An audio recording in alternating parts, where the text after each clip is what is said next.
So you're all here, so why don't we start? Good evening, everyone. Happy holidays to all of you. Please eat our cookies along during the meeting or after the meeting. They're over there, ready for you.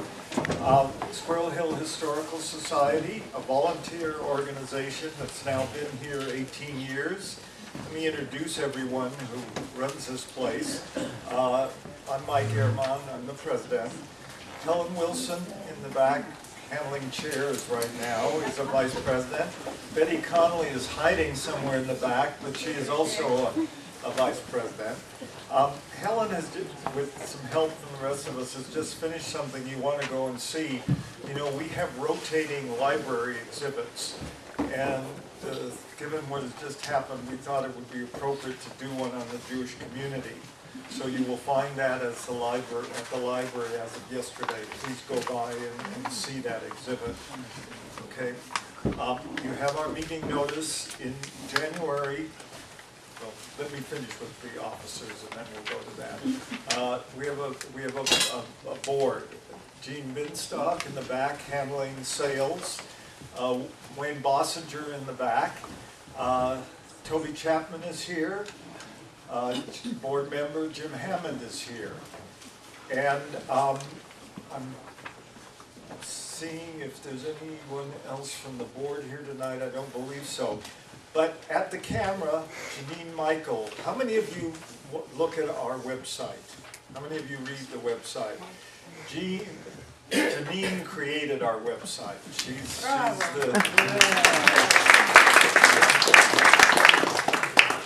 we don't see Janine very much because she's usually busy on Tuesday nights. But tonight she's standing in for Audrey Glickman and is running the camera for us. By the way, Janine worked for Conan in New York for 13 years before she came back to handle family matters in Oakmont. And Janine was working with the Oakmont Historical Society 3-4 years ago, and we met her, and I sort of kept in mind that the skills we knew that she had, and then it came time to do some changes in our website, and here she is. She's now a member of the family. All right. Next month, Helen's actually going to speak on the elementary schools of Squirrel Hill. Believe it or not, that subject, which is a very logical one for us to do, we've never done before. We had the chapters in the book, but we haven't had that. So that will be in January. Then Minna Levinson, some of you may know her, she's a teacher at Alderdice, is going to do a lecture on Alderdice High School in February. So we're doing the schools the first 2 months of the year. We haven't had a lecture on Alderdice for some years. In March, we have Kennywood. Kennywood are coming, and in April, if I remember right, Dollar Bank is going to talk about their rather lengthy history both in Squirrel Hill and elsewhere. We're going to have 3 walking tours this year, and I'm mentioning this because one of them comes pretty quickly. You know how many of you were here for the Hill District talk? Many of you were very excited about it, and what we're going to do is we're going to have a Hill District tour with the speaker who was here, and hopefully also Eric Lidji from the Rao Archives at Heinz History Center, so we can look at both the Black and Jewish sites in the Hill District. In May, we're going to do another business district walk, this time focusing on the 70s and 80s. And then Chatham, which we have not visited for 5 or 6 years, is going to do a tour for us in June. So we have a pretty heavy set of activities. The walks cost a little bit of money. These talks are free. We're a membership group. We welcome memberships. There's some older members here. Good Night to Renew. Materials in the back. We have books, both that we put out and related to the lecture tonight, that you can find in the back. And by the way, if you don't have the money tonight and you don't feel like mailing, we're now on PayPal. If you go into Squirrel Hill History, you can go in there and you can pay dues, do other contributions, and buy books using credit card for the first time. That's a new feature this year. I am going to be away in January and February for a little Florida haunt, so I'm going to wish, so we don't lose you at the end, happy holidays to everyone in advance. And now let me talk about tonight. Todd Wilson, who has spoken to us before and is somehow related to Helen Wilson, son, is a professional engineer in Pittsburgh who has gotten a hobby, and more than a hobby, of bridges, been interested in his whole life. He graduated from CMU, and he has been head of the History and Heritage Chair for the Pittsburgh section of the American Society of Civil Engineers. He is a trustee of our citywide group, Pittsburgh History Landmarks, who when he was much younger gave him a landmark scholarship when he was in school because of his long-term history interest in the historic field. He has a new book out on Pittsburgh engineering, an older book out, they're both there, on Pittsburgh bridges. Where are you, Todd? Come on up.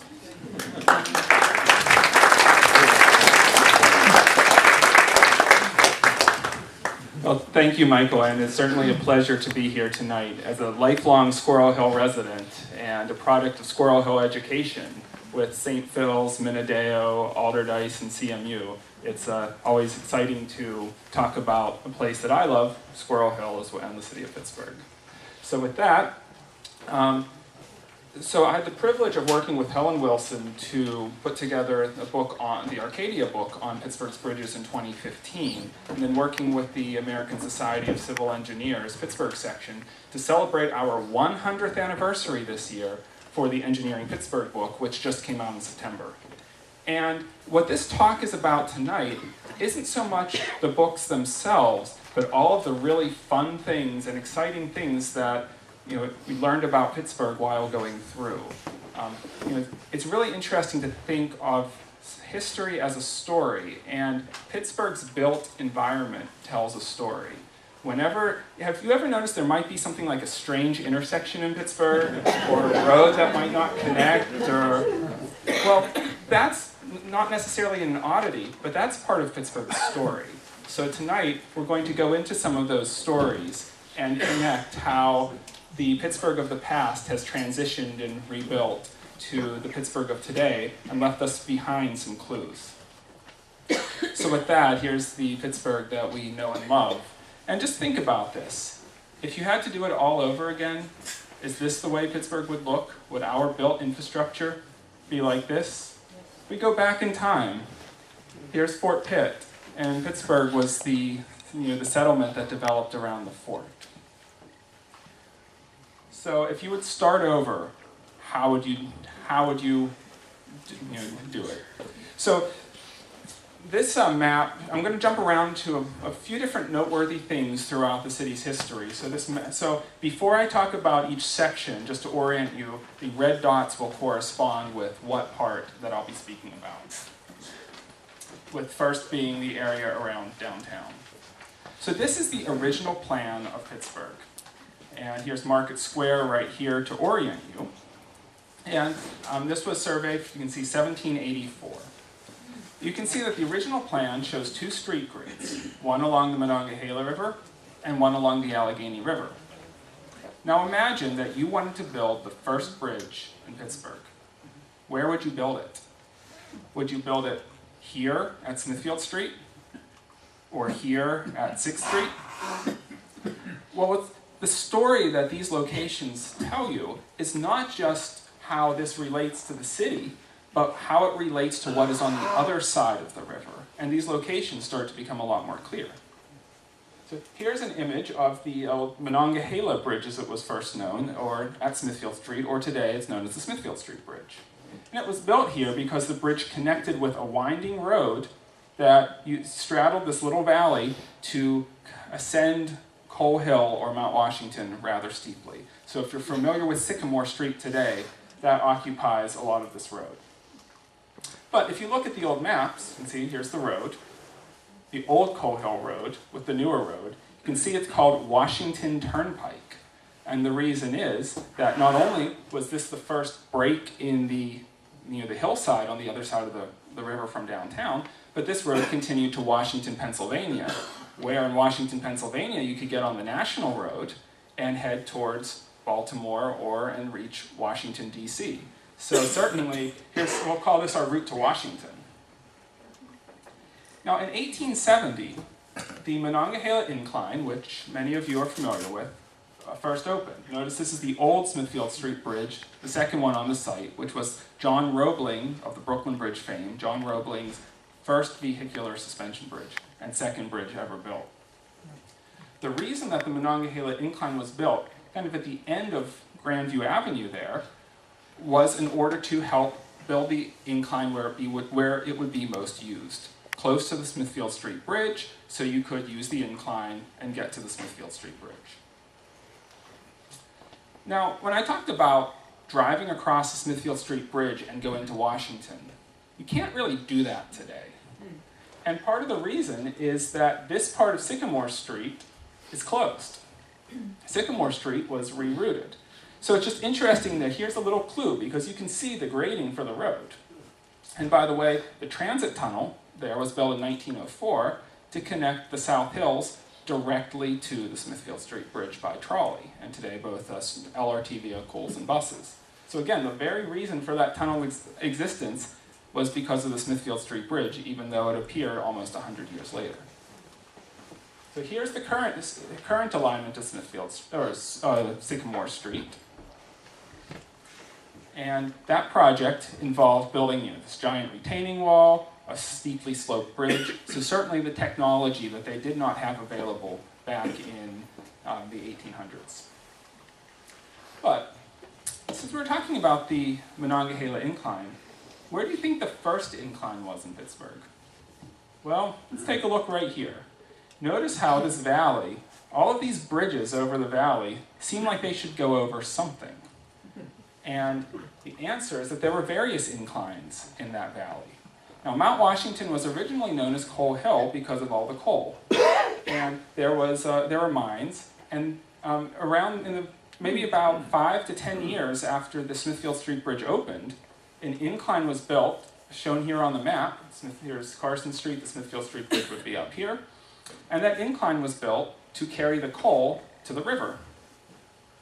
However, once that mine was tapped out, that incline was later, and mine tunnels were later converted to passenger rail, essentially, and a people-carrying incline.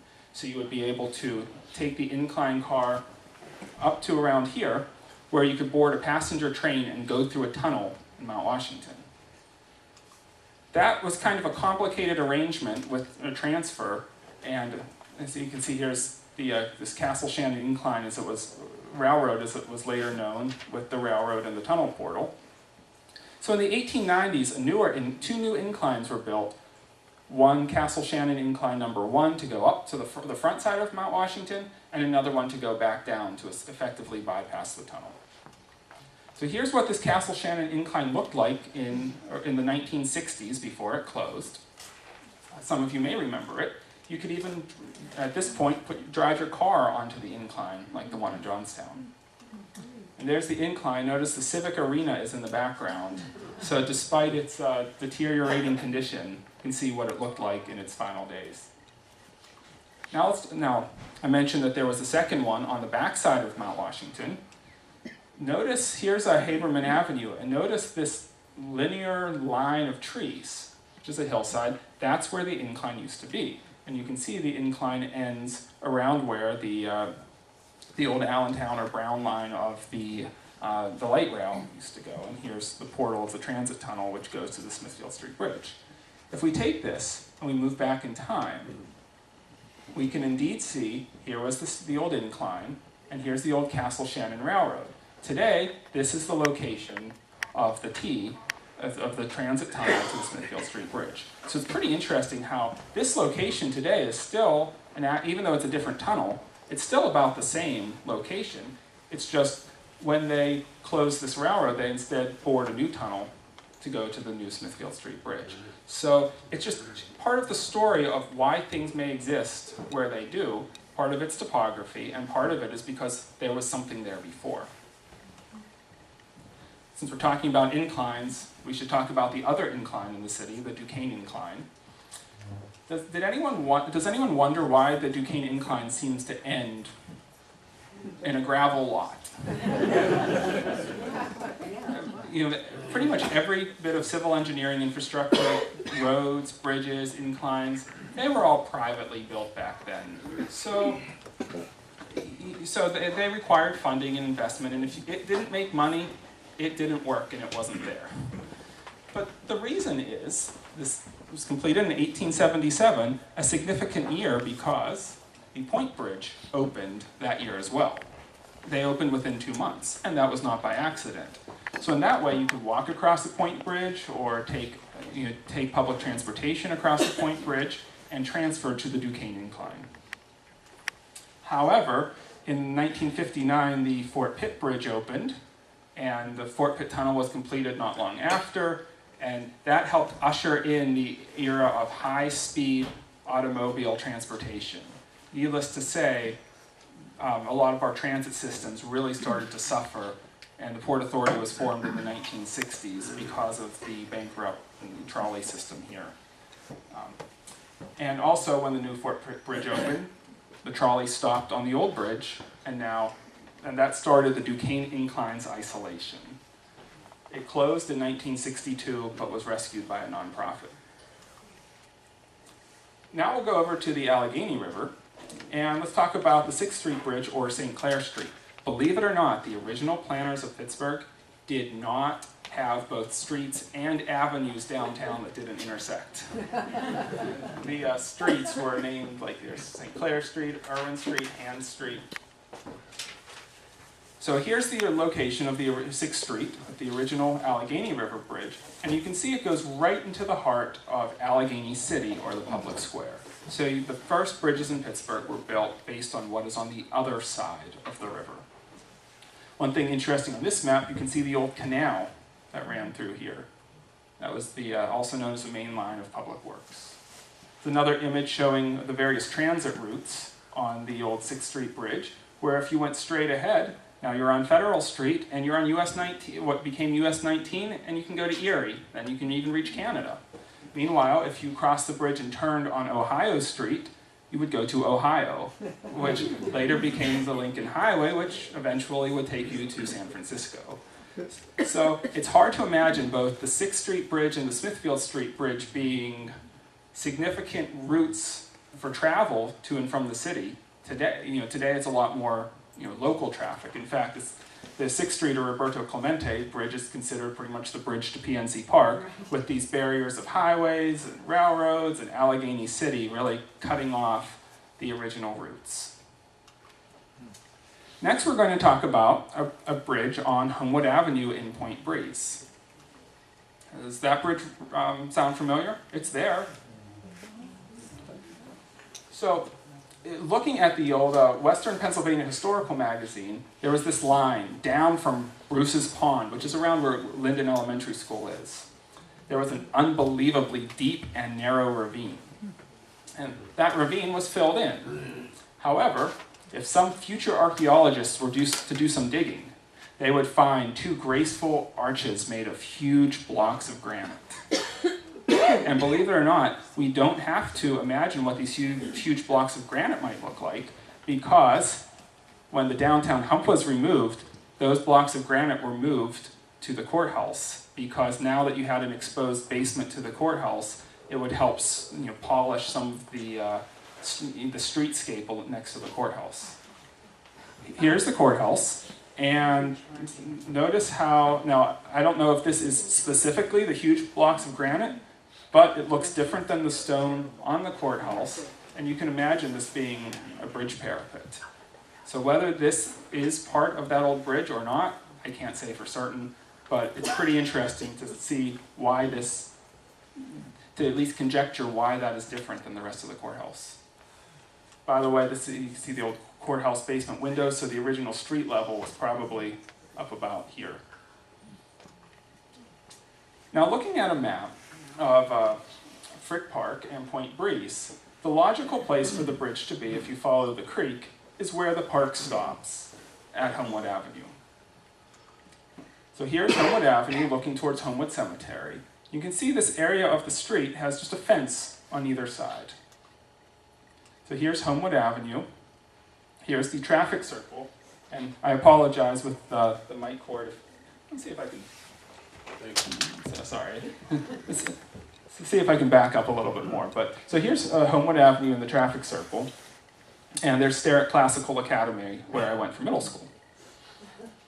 So if we go back in time, we can see the stream that went through. Here's the original location of Sterrett. And by the way, look at this circle right in front of Sterrett, the location of the circle today. So if you ever wonder why is there a circle there, well, maybe it was because it was the entrance to the old Sterrett. And if we move forward a little bit, you can see here's the Sterrett in its current location, and here's the stone bridge right here. And this is the Frick Estate is here, and the entrance to Frick Park is there. This is what it looks like today. There's the road, and it's just filled in. But according to that account, the bridge is still there, buried below. There's the traffic circle, which means the bridge would be over here, and the old Sterrett would be right here. And of course, the beautiful entrance to Frick Park today. Next, let's talk about Beechwood Boulevard, which, for anyone who likes bridges, should be a really exciting road. Because as far as I know, at least arguably you can say it's maybe the only road in Pittsburgh that starts on a bridge and ends on a bridge. Now, if you know Beechwood Boulevard, can you think about the bridges where it begins and ends? Maybe not, but things have changed. So here's a map of Beechwood Boulevard, or Beechwood Avenue as it was originally known. And it was designed in the turn of the century to connect the city's first two parks, Schenley and Highland. So it went to Fifth Avenue and then continued on to Highland Park, starting at the Greenfield or Beechwood Boulevard Bridge and ending at the Heth's Run Bridge. If we move forward to today, this part of Beechwood Boulevard is still known as Beechwood Boulevard, but this portion is known as Washington Boulevard. In fact, our part in Squirrel Hill was known as, the Daughters of the American Revolution tried to change the name to the Pitt Boulevard, but Squirrel Hill residents didn't like that very much. So here's the end of the original Beechwood Boulevard. Here's the zoo parking lot in Highland Park. So the Allegheny River, the zoo parking lot, and this is the end of Beechwood Boulevard. If we go back in time, you can see Beechwood on the map, and there's the bridge. And you can see how right after the bridge, this is Butler Street. So you can see the road really did start right on the bridge. This is what the Heth's Run Bridge was supposed to look like. A grand entrance into Highland Park, comparable to the other Highland Park entrances. This valley, which is the zoo parking lot, was not supposed to be for parking, it was supposed to be part of the park in a nice landscape ravine with trails. So there's the design of the bridge. Notice these grand entrance monuments onto the bridge, which look very similar to the ones off of Highland Avenue. But let's take a look at this a few years ago. Here's the zoo. Here's Washington Boulevard, or Beechwood Boulevard as it was known, in the zoo parking lot. Take a look at this right here. That's an urn that was on the buried bridge at Heth's Run. Watch this urn and we'll go back in time. And this is the valley that was filled in. You can see that it's the same urn. But notice how grand and beautiful that bridge was, as it was supposed to be for being a park bridge. You can see the ornate road deck, which had fallen into disrepair, and a few years ago the bridge was replaced. It's pretty interesting that you could see the bases for the entry monuments and the bridge next to the parking lot, but the actual monuments were never built, and that valley pretty much became forgotten. When they replaced the bridge, I don't think they understood what these were, because now these are on both sides of the bridge. Now over to our side, the Schenley Park side, you can see the map says Greenfield Bridge going over the Parkway East into Schenley Park. But indeed, this was the original start to Beechwood Boulevard. You can see on the map. And if you look at the plaque of the bridge, it clearly says for the Beechwood Boulevard Bridge, and the new one still retains Beechwood Boulevard Bridge 2. Greenfield's in parentheses. Even though the street sign does say Greenfield Bridge. This is what the bridge was supposed to look like. Again, a grand bridge, particularly beautiful, befitting of the entrance to Schenley Park. Like many things, the architecture of the bridge were, again, to tell a story, to embrace the City Beautiful movement, and to be the entrance to a stately park. And here's what the bridge looked like crossing the parkway when it still had its original parapets and railings and light posts. And this became the state that we became accustomed to in 1980, where they removed the bridge deck, put up a new one with fencing, and of course the bridge became deteriorated and then was replaced. But the city put a lot of time and effort into not just building a replacement bridge, but to build a new bridge that would capture the spirit and the imagination of the old one. To create this gateway arch and a beautiful entrance into Schenley Park. So it is exciting that there is definitely hope for the future. Next, we'll talk about the bridge on Greenfield Avenue. Is anyone familiar with the Greenfield Avenue Bridge? And this bridge is directly on Greenfield Avenue. Because in doing the research for the book, I came across this picture of the Greenfield Avenue Bridge. I think, well, that's a pretty big bridge. Where was that? So here's a map of Greenfield Avenue, and if we remove the roads, you can see that there's not really anywhere obvious where Greenfield Avenue crosses a valley. But one thing in doing the research that I found pretty interesting is if you find grass in Pittsburgh, if you find an athletic field, if you find oddly shaped intersections, those also tell the story that there was something else there. Flat land and parks and fields are not natural here. So if we go back in time, here's how Greenfield Avenue winds through here. What we see is that Greenfield Avenue instead turned, crossed the valley on the bridge over here, and this was Wheatland Street. That's Greenfield Avenue today. So now that we know where this bridge was, and we focus on this house as we move into today, we see the house is still there, but here's our filled-in valley with the athletic field, and of course we have steps and a sidewalk where the bridge used to be. The bridge became pretty deteriorated. You can see all the slope failures that were happening there. Look how the supports of the bridge was on cribbing. And these were the streetcar tracks. So the city decided that rather than replace this bridge, they would need to upgrade Wheatland Street. Of course, if Greenfield Avenue had a bridge, did Wheatland Street as well? The answer is yes, but it was a much smaller one. So here's our Wheatland Street. The bridge is in the background, and believe it or not, these houses are still here. So the city upgraded Wheatland Street to create Greenfield Avenue as we know it today, and filled in the valley over there and filled in that bridge. So next we'll talk about a few of the bridges in Oakland. Beechwood Boulevard was one of the city's first major boulevards to connect parks. The other one was Bigelow Boulevard, which was built to connect downtown with Schenley Park. That's one of the reasons why you have all of these turns in Oakland, because the boulevard was designed to go to the entrance to the park. I always thought that was funny because I still remember the parking lot that was next to the museum. And this area with the museum, the parking lot, the pit, it never really felt like Schenley Park. It's like, well, why does Bigelow Boulevard just end right here, where this is the entrance to the park over here? Well, let's go back in time. So here's St. Pierre Street, which had the fortune of becoming Bigelow Boulevard. And you could tell it went through a valley because there's a stream, and notice that here's a toboggan slide, which I'm sure the college students would really appreciate today. But as we move forward into time, we can see that this is in kind of this washed out green. Here's Schenley Park. So this is clearly Schenley Park, and here's how Bigelow Boulevard ended right into Schenley Drive, into Schenley Park.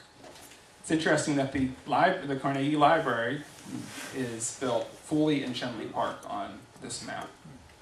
And if we move forward to today, you saw that bridge over the ravine, That bridge is still here, but it was buried and now serves as the foundation for the fountain. So this bridge, this 150-foot long stone arch bridge, is now the foundation for the Mary Shenley Memorial Fountain. Next, we'll go across the valley to Carnegie Mellon University, and we see the fence. I remember as an incoming freshman touring the campus, and the tour guide said that there used to be a bridge connecting the men's college and the women's college, and students eventually would start advertising parties along the railings of the bridge, and when the valley was filled in, they left it. So because people were painting it, it became the iconic fence that it is today. That never sat well with me. First of all, if it was a bridge, why would you call it the fence, right? And why would it only be on one side of the walkway? So let's take a look. So here's the Carnegie Mellon campus. And if we go back in time, we can see that the campus was built on a hillside. There was a stream, so that's probably the reason why you might walk into Wien Hall on floor 1, take the elevator up, then walk over into Doherty Hall, and then you're still in the basement. And if we look at the location of the original buildings, here are the original buildings. And here's the flat area, again, flat grass, the Hornbostel Mall. And notice, if the men are over here, and the women are over here, and there's this steep valley, wouldn't you want to build a fence to stop college students from falling into the valley? Well, this is the location of the fence today. So maybe it's not a surprise, but the fence is indeed a fence. Another picture that I came across was this one, redecking the Lawn Street Bridge in Oakland. So where was that? Well, here's Lawn Street, the Parkway, Forbes Avenue, and the Boulevard of the Allies. And notice that there's this lawn and Ophelia parklet. And of course, odd geometry of an intersection. That's a giveaway. We go back in time, here's Forbes, and here's this bridge at Lawn Street. So here's an image of the bridge. Must have been pretty tall if these houses are way down below. And this is, see all the billboards along Forbes Avenue. And if we move forward to today, I guess it's become a typical road with fences on either side and some grass. But what's interesting is that there is a remnant of this valley. This emergency pull-off on the Parkway that you might go past all the time. You know, you're riding along the road cut, and there's this pull-off. That pull-off is there because it's the valley that was filled in. So if you look behind the pull-off, you can see the valley goes back pretty far. So here's the pull-off, here's the valley, and here's where the Lawn Street Bridge used to be. So this is when they were building the Boulevard of the Allies in the 1920s. Here's Lawn Street where they filled it in. And notice how they built the old Forbes Avenue ramp right at the low point of the valley. So it's pretty remarkable just how much earthwork was done back then. And there's the completed view of the new embankment for the bridge and Lawn Street there. And by the way, this is what the intersection originally looked like, and this was the first interchange, like limited or grade separation interchange built in Pittsburgh. And as a traffic engineer, I find this sign great.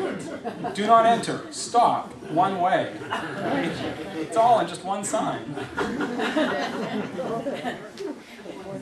So we talked about Bigelow Boulevard. Well, later on in the 1920s, the Boulevard of the Allies was built to also connect downtown to Shenley Park on the Monongahela Riverside.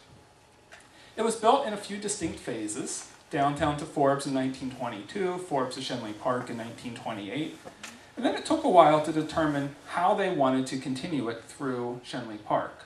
Believe it or not, there was even a proposal to bore a tunnel under Shenley Park to expand the Boulevard of the Allies. But instead, the Parkway was built that essentially bypassed the Boulevard of the Allies. This was another one of the bridges that was lost to the Boulevard of the Allies. Where was this large bridge on Halkett Street? Does anyone know of a bridge on Halkett Street? Well, again, let's take a look at an odd intersection, flat grass, and here's Halkett Street right here. We go back in time. Here's Wilmot, here's Halkett, and there's the bridge. So if you know where the Isleys used to be, that was built on the fill for this valley. So here's the old Howard Johnson's and today Quality Inn. Panera, notice the big flat grass area. We go back in time. Here's where the bridge was, and this is them filling in the valley to build Zulima Street there. So here's an image from the bridge. Just take a look at how much fill was used to make that valley disappear. In fact, this image is of the construction of Bates Street. So here's the bridge, and here's the masonry abutment to the bridge. In this picture, they're building this new retaining wall, and then they're going to backfill it. So Bates Street was filled in along the side of the valley. Now these row houses are still here, except for this one. Notice that the porches are right along the old Wilmot Street. If we move forward to today, here's the same intersection. Bates Street feels like it's in its own valley. The road was lowered when they built the Boulevard of the Allies, leaving these basements exposed. So you've probably noticed that there's a missing row house, but next time, take a look at just how much the grade changed there. Next, we'll talk about a bridge in Hazelwood, and part of this bridge is still here. Have you ever gone along 2nd Avenue, and when I say 2nd Avenue, I do mean Irvine Street, according to the street sign, and you see this little bit of a pedestrian bridge, lonely, sitting there abandoned in a bus stop. I think the standard assumption is, well, that probably just connected to the mill. Well, the answer is it didn't. So 2nd Avenue would run along one side of the B&O, and then near Hazelwood Avenue crossed over at this very skewed crossing. When traffic was infrequent and trains were slow, that might not have been that much of an issue. But that certainly became more of an issue as the area entered the automobile age. It was a pretty dangerous crossing. So instead of trying to find some way of building a grade separation here, the city upgraded Irvine Street, which ran on the other side of the tracks, and then they could connect to Greenfield Avenue, where there was a rail overpass. There were houses over here along Ruther Glen Street, so they built the footbridge so the houses would not be isolated, so that people could cross the tracks and get to the streetcars. So look at all of these houses along here with the mills, and that's what the bridge originally looked like when it opened in 1930. So if we look at the maps, here's 2nd Avenue. All of these lines with dots in 2nd Avenue are all of the various streetcar routes.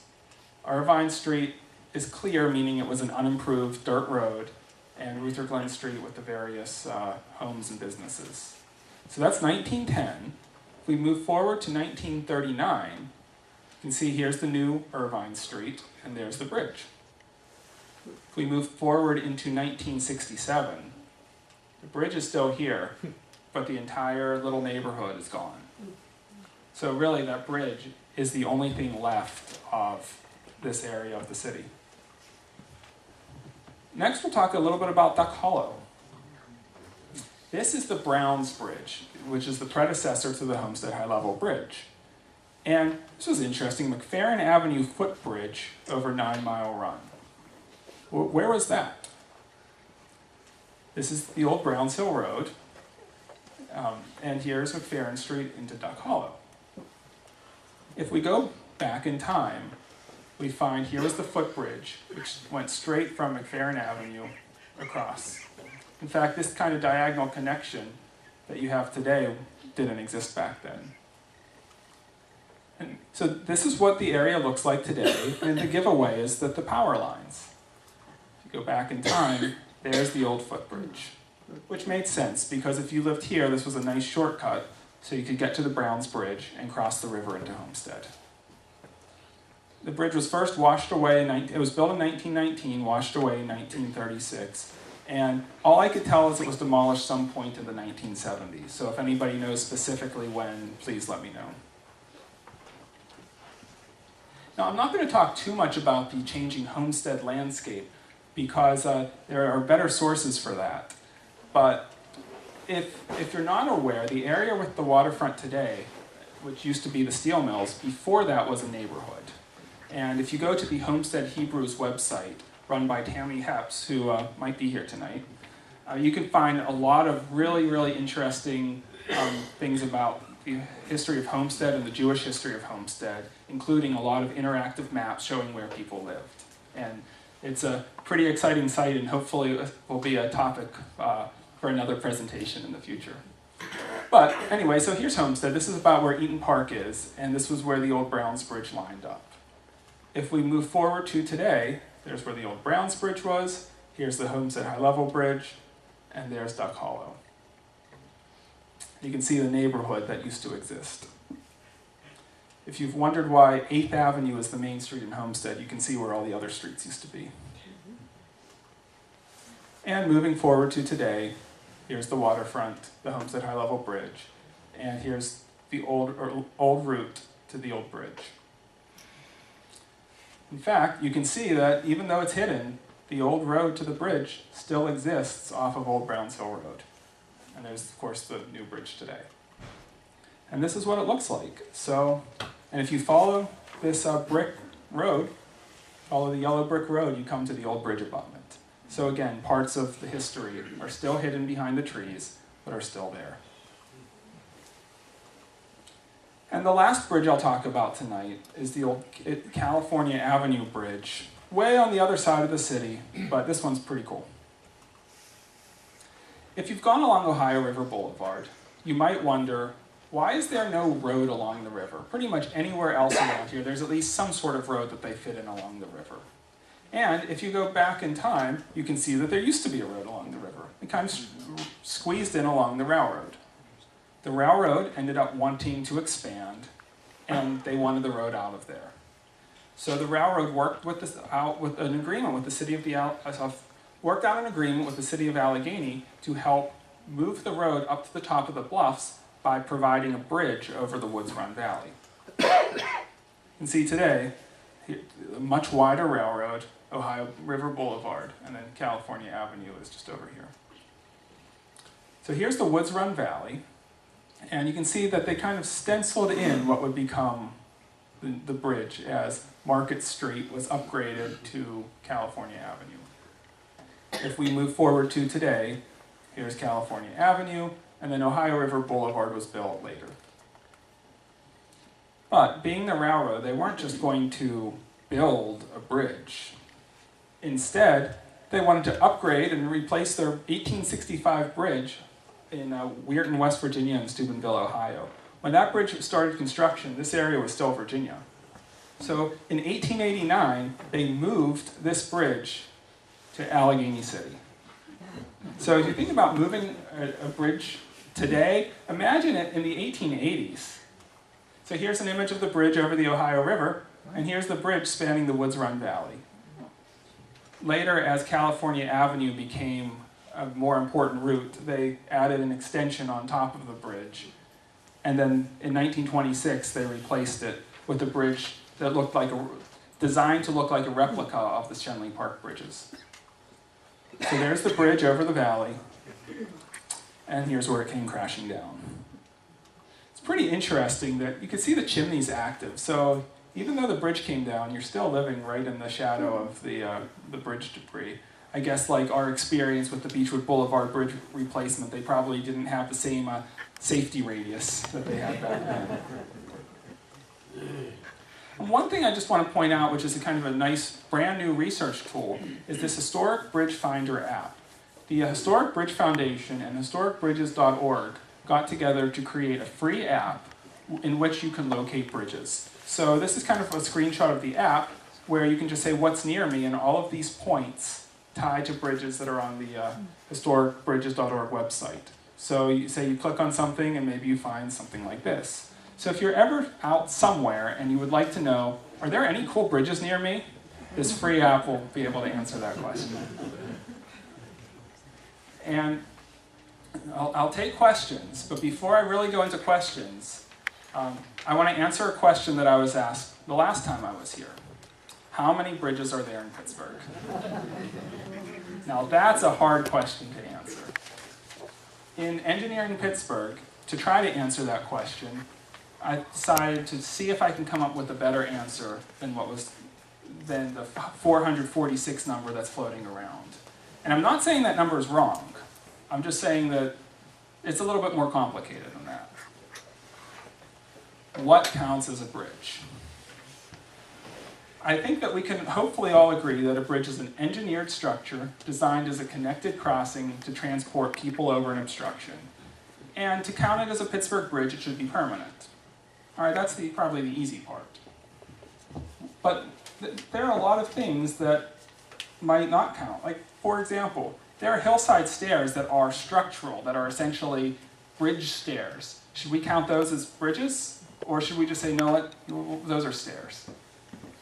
How about buildings like CMU Software Engineering Institute that crosses a road? Do you count that as a bridge? Elevated platforms like the lookouts on Mount Washington, are those bridges?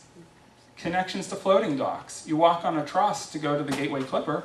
Do you count that as a city bridge? How about, and then again I mentioned temporary structures. I decided none of these will count, but that still doesn't answer the question. Because what about, say, when you're going to Phipps Conservatory, you're walking along the paths and you're on something that looks like a bridge and feels like a bridge, except you're in Phipps Conservatory. Or I said a building itself doesn't count, but what if it's something that's built over a road to connect buildings together? There are just a lot of different things.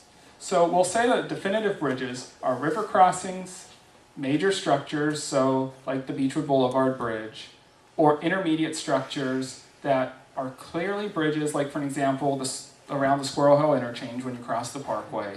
They're inspected, they have a National Bridge Inventory number, or Bridge Management System number, or BMS number. So we'll say that those are all bridges. However, what about ramps? Now, engineers will inspect bridges, and engineers designate bridges by giving them all this unique BMS number. Part of that BMS number means that the road that crosses the bridge is a numbered route. They give ramps a different number. So, if you ask any bridge inspector, every ramp counts as a separate bridge. Do you agree? And I mentioned minor structures. You know, we have a lot of, say, runs in the area where everyone has their own driveway across the run. Or maybe a sidewalk across the run to their house. We have all of these very little structures. Do we want to count those as Pittsburgh bridges? And insignificant crossings is what I would call things like a Phipps Conservatory, where they're small. You probably wouldn't count them as a bridge, but you might want to.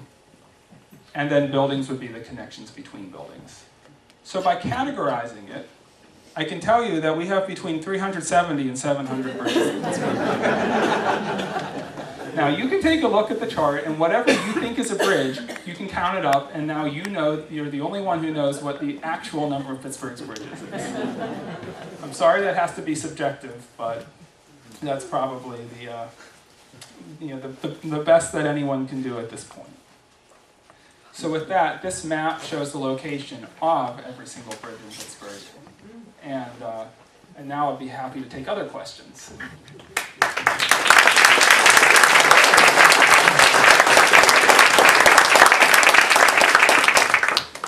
Question. Yes. Where did they get all the fill to fill in all those ravines? From other construction sites, or? Mm-hmm. Okay. So the question is about where does the fill come from? And there are a few different places and a few different answers. There were a lot of valleys in Pittsburgh, but there were also a lot of hills in Pittsburgh.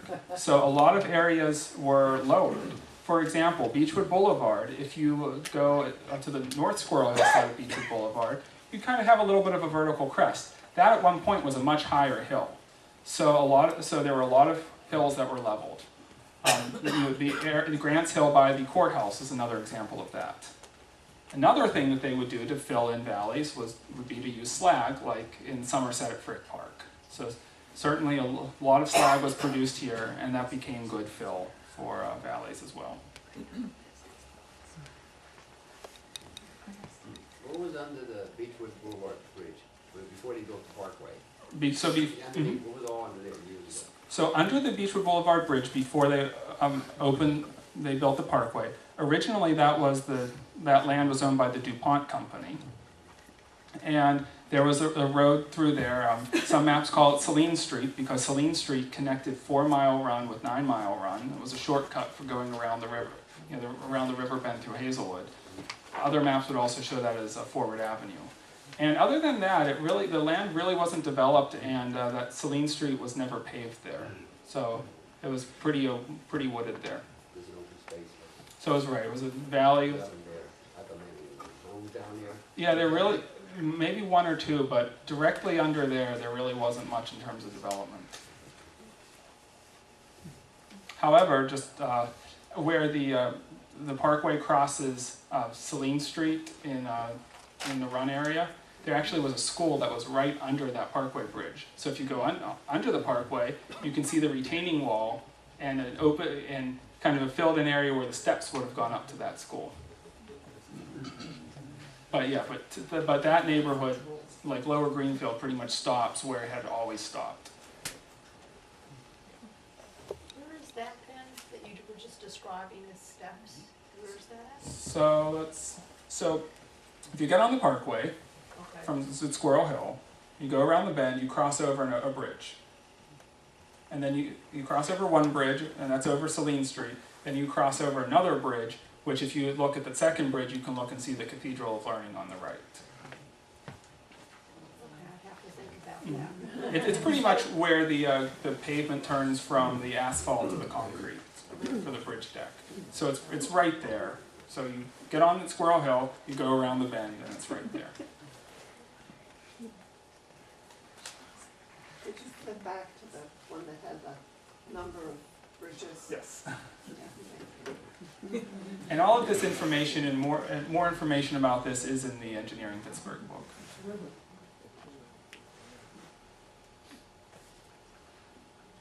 I've always viewed, I always viewed Fifth at ending at Washington at Penn Avenue.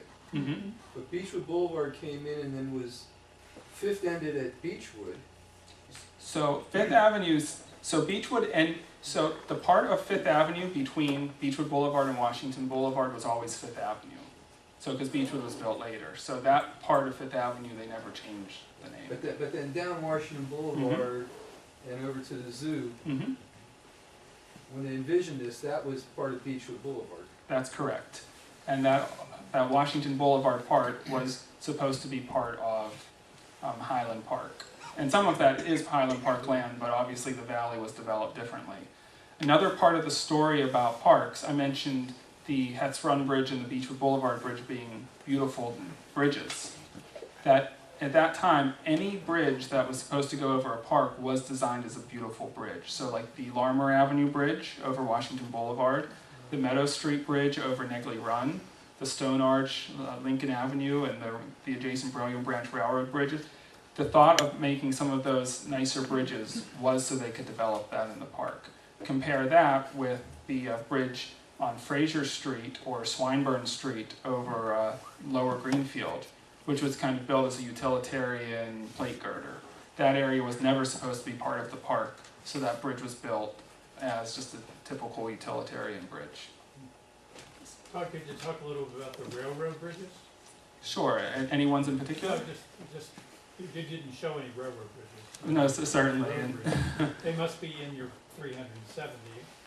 Yes, exactly. So as far as these bridges, pretty much the railroad bridges you would go were included the same way in that if it was if a river bridge happened to be a railroad bridge or major, minor, and again a lot of these counts were both through inventories and just visually just staring at maps and just searching and following rail lines and making sure that every single rail bridge was counted. If I was picking one, it would be Fort Wayne Bridge. Well, certainly. What do you know about the Fort Wayne Bridge? So the Fort Wayne Bridge is, say, one of, I don't know, 2 or 3 really significant railroad bridges in Pittsburgh. And the Fort Wayne Bridge was built where it is because it was right next to the old aqueduct. So John Roebling's first bridge is the Allegheny Aqueduct, and the railroad, of course, is competing, so they build their bridge next to the aqueduct. it even became a large controversy back then because outbuildings is such a competing structure, and so that bridge, it took a few years for that bridge to actually be opened. Where's the Fort Wayne Bridge? And so the Fort Wayne Bridge is the bridge right next to the convention center downtown. And so the first bridge was 1857, a wooden truss that was quickly built. 1857 is also the year that the canal went out of business and the parallel aqueduct closed. And then that bridge was replaced in the 1860s with a European style lattice girder bridge. And then in the early 1900s, the girders were slid out and the Fort Wayne Bridge was slid in. And it was built as a two-level bridge, a double-deck bridge. So the top level was for through train traffic, and the lower level was built for local traffic to service, like the line that went along Fort Duquesne Boulevard and the shops in the Strip District. And then a few years later, in 1917, the whole height of the Fort Wayne Railroad Bridge was raised by, I think it was 14 feet, while the bridge was still open to rail traffic. With any business, like with railroads, you don't want to close down the line for any reason. The War Department mandated a higher clearance, so when the decision was made to raise the bridge, people were stationed at every pier with jacks. The train would go across and everyone would jack up the bridge by maybe like a ½ inch. And you do that over and over and over, month after month after month, and eventually the bridge became high enough. So if you look at the piers of that bridge, you'll see concrete extensions onto the masonry piers. Was that when the federal government was running the railroad in 1917? Was it their operation or was it the railroad itself? No, there was the railroad itself. So at that point, starting in 1899, and a large part of the urging of Pittsburgh business leaders and shippers that couldn't get their boats under Pittsburgh's bridges. And at the time, in the late 1800s, early 1900s, the bridges were privately owned. Mm-hmm. So because they couldn't, so when they would build one bridge, it wouldn't say speak to the next bridge. So especially at 6th, 7th, and 9th Street streets with bridges very close together, navigation was difficult, and also the lowest bridge was by the point. So eventually an act of Congress was passed to let the War Department regulate water, essentially regulate the rivers, and if something obstructed navigation, even if it was privately owned, the government could declare it an obstruction and the private company would have to tear it down. Of course, in the city's case, with these 3 bridges, the War Department initially said they're not a problem, so then the city of Pittsburgh, right after the merger with Allegheny City, bought the bridges. Then they became a problem, and now the city, after buying these bridges, had to replace them. What happened to the stream that went through Carnegie Mellon? So a lot of the streams, and there are many, many streams throughout, pretty much anywhere that you see a valley in Pittsburgh, there was a stream.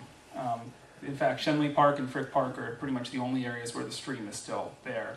But they just built, large culverts, and it's just part of our, stormwater system.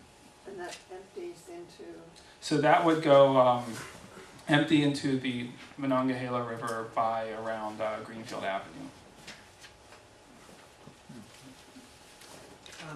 The early bridges, I imagine, were for horse-drawn carriages and pedestrians before cars and trains even.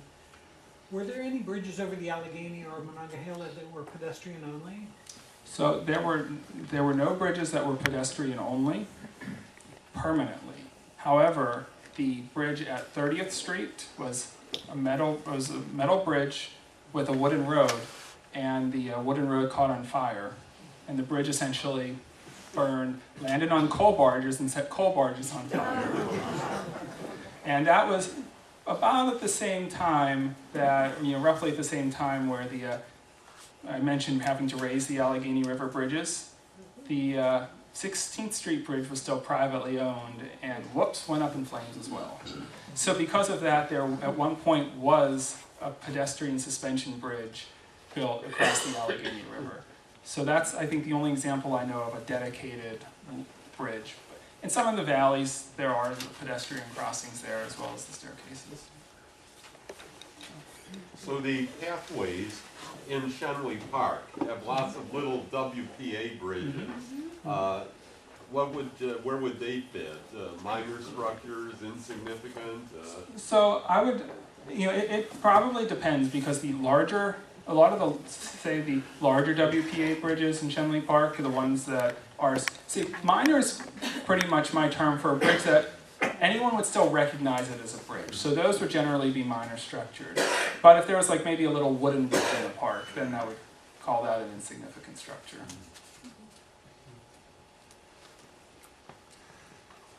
What's the future of bridges? They're very expensive. And inevitably, these are going to have to be replaced.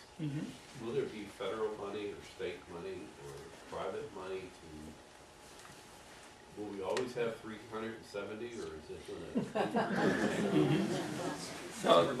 to? So the number certainly fluctuates, and that's one of the reasons why they're all rounded numbers, of course. If you go by 370, then that number's a lot more stable than if you count some of the insignificant bridges. But there's just a variety of different funding sources, and it also just a lot depends on maintenance. Like today, a lot of, especially the major bridges, there's something called a sufficiency rating that takes into account both what the structural condition of the bridge is, as well as how it serves the traveling public today. So if the bridge is narrow and if it's a bottleneck, but fine structurally, it would be considered functionally obsolete. If the bridge has a structural member that would need to be improved, then it would be called structurally deficient. So once a bridge has a sufficiency rating that drops low enough, then that kind of opens the opportunities for federal funding. So some of the bridges might be replaced with 5 or 10%. If it's a municipal bridge, maybe 5 or 10% local funding, a state match for maybe another 10 or 15%, and maybe 80% federal. But that match really varies. And I mean, ultimately though, in terms of funding in the future, I mean, we all need bridges. And while maybe we don't need every bridge, I was working on a project in Mercer County where we were looking at to see if there were any bridges that could be eliminated that were, redundant essentially. But in some way we'll figure it out. And then there are public-private partnerships as well, which is kind of, going back to the way things used to be when everything was privately owned. But when there's a demand, when there's a need, there's some way it will be figured out.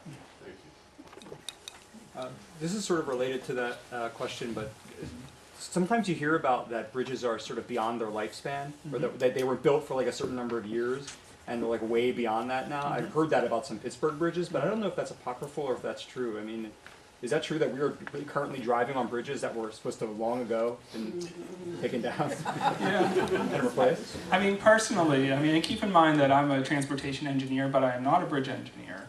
And I tend to agree with you that I think just like with any, say, purchase or anything that you plan to do, there's a certain life expectancy that you plan the bridge to have. Today, the modern bridges are expected to last 100 years.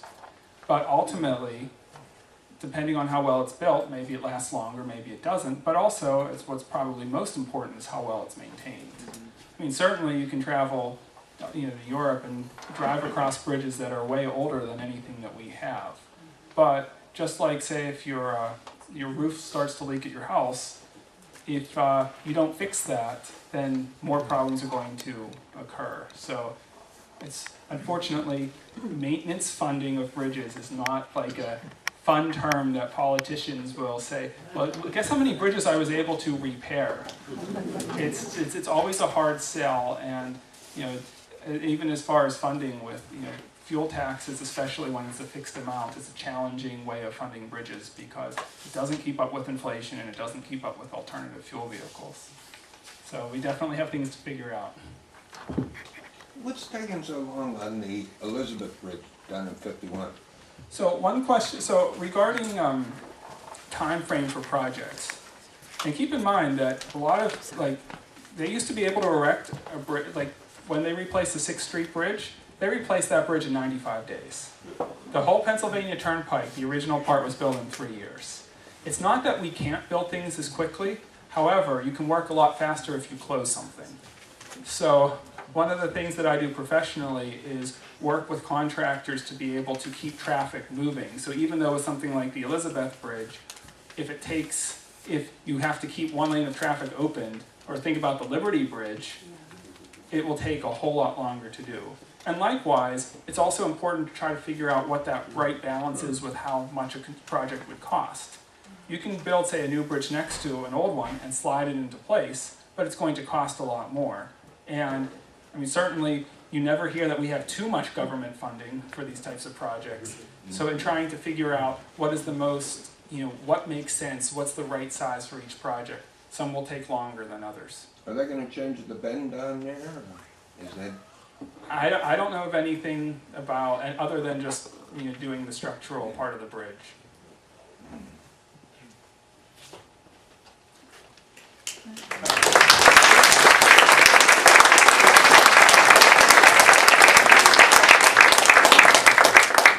This is as I counted, at least the third largest crowd we've ever had for a talk, and we know why.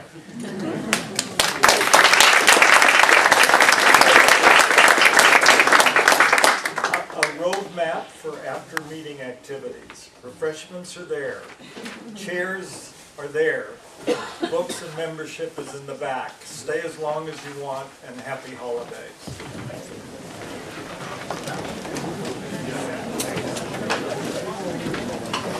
Yeah.